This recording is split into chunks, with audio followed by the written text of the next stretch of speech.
Chatanyi anapolo na yoko lokun ni somadi abangara nyi kwa vile Mungu alimuumba. Biblia inasema itolewe kaunti. Sisi tunafanya mbaya. I'm one of them mwenye nimepitia that challenge. Naona mamangu akipigwa. Kidogo tu. Tafadhali keti chini. Tafadhali keti chini. Tafadhali. Bwana yako unapatia nani kazi ya wewe? Mama Alice, wapi Alice Cheruiyot? Ametoka. Angalia kama ndio watu ya Narok. Angalia. Na ni 9. Anasoma, anaolewa poma mzuri, anaishi vizuri. Lakini sometimes we lead for wrong things. Ati tumeshinda Kenya mzima kwa wasichana wale ambao wanaolewa mapema. Tumeshinda pia kwa wale ambao wanapata mimba ya mapema. Hata kama sijaangalia sana statistic, hatuko mbali sana na huko ambapo tunakeketa watoto. So nataka niseme hivi. Mheshimiwa Rais alitoa kamati kuu ambayo wizara karibu 5 ziko. Ministry of Interior, Ministry of Labor, Ministry of Public Service, Ministry ya gani ingine.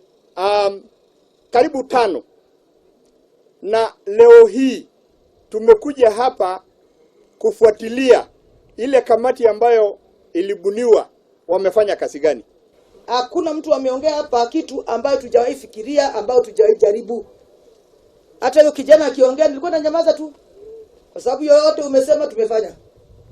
Mama maendeleo, unajua ukiongea watu wasema tuende mashinani, tumeenda. Tuongee na police, tumeongea. Tusupport vijana, tumesupport. Tuleta mama, tumeleta.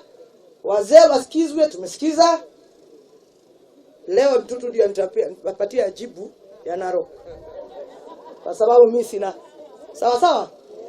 Na kwa sababu ya hiyo pia tutapeana pesa hapa leo. Ya ile pesa tuko nayo kwa serikali ambayo iko kwa ministry yetu. Ile ya youth fund na women fund na uwezo. That is why kama Narok County Peace Association tumeamuka kutembea kuingia katika kila kona ya Narok County. Now we've been able to rescue more than 30 girls kutoka early marriages.